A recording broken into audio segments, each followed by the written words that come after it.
Welcome to One Chapter, One Thought. Today's reading is from the book of Acts, chapter 12. Now, about that time, Herod the king laid hands on some of those who belonged to the church in order to mistreat them. And he had James, the brother of John, put to death with a sword.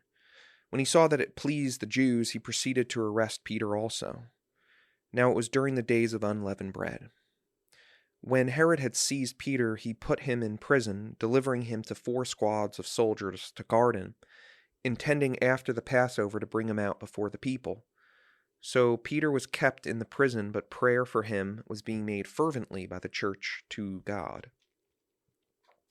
On the very night when Herod was about to bring him forward, Peter was sleeping between 2 soldiers bound with 2 chains, and guards in front of the doors were watching over the prison. And behold, an angel of the Lord suddenly appeared, and light shone in the cell. And he struck Peter's side and woke him up, saying, "Get up quickly."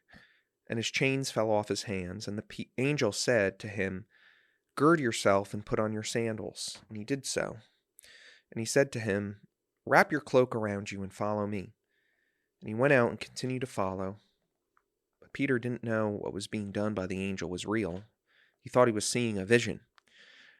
When they had passed the first and second guard, they came to the iron gate that leads to the city, which opened for them by itself. And they went out and went along one street, and immediately the angel departed from him. When Peter came to himself, he said, "Now I know for sure that the Lord has sent forth his angel and rescued me from the hand of Herod and from all that the Jewish people were expecting." And when he realized this, he went to the house of Mary, the mother of John, who was also called Mark, where many were gathered together and were praying. When he knocked at the door of the gate, the servant girl named Rhoda came in to answer. When she recognized Peter's voice, because of her joy, she did not open the gate, but ran in and announced that Peter was standing in front of the gate. They said to her, "You are out of your mind."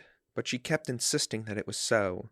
But they kept on saying, "It's his angel." But Peter continued knocking, and when they had opened the door, they saw him and were amazed. But motioning them with his hand to be silent, he described to them how the Lord had led him out of the prison. And he said, "Report these things to James and the brethren." Then he left and went to another place. Now when the day came, there was no small disturbance among the soldiers as to what could have become of Peter. When Herod had searched for him and had not found him, he examined the guards and ordered that they be led away to execution. Then he went down from Judea to Caesarea and was spending time there. Now Herod was very angry with the people of Tyre and Sidon, and with one accord they came to him, and having won over Blastus, the king's chamberlain, they were asking for peace, because their country was fed by the king's country. On an appointed day, Herod, having put on his royal apparel, took his seat on the rostrum and began delivering an address to them. And the people kept on crying out, "The voice of a god and not of a man." And immediately an angel of the Lord struck him, because he did not give glory to God. And he was eaten by worms and died. But the word of the Lord continued to grow and be multiplied. And Barnabas and Saul returned from Jerusalem when they had finished their mission, taking along with them John, who was also called Mark. One thought. The literary structure of Acts 12 is known as a chiasm, or more popularly, a sandwich technique.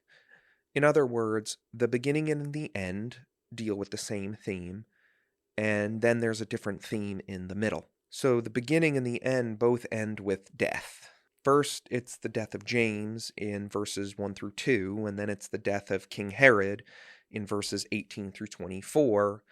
And the middle, verses 13 through 17, deal with deliverance, specifically the deliverance of Peter from jail. So what does this literary structure, what does it mean? What is it communicating to us?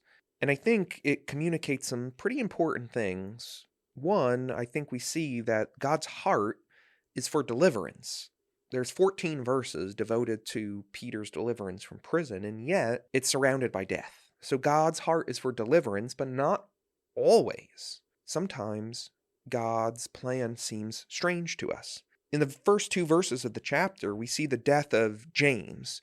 James was one of the kind of big 3 of the apostles. There was 12 original disciples or apostles that Jesus selected, but Peter, James, and John seem to have insider access a little bit more than the others.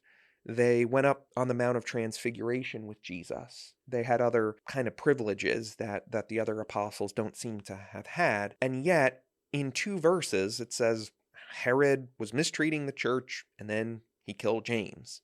and James is taken out. And that's just confounding, because I know the way that I would think about things. If I'm building this church, I'm building it on these three guys, these three pillars, Peter, James, and John. I'm building it around them because they were with Jesus. They've been the most trained by Jesus. They've been around Jesus the most. So I'm going to build everything on them. And yet that's not God's plan.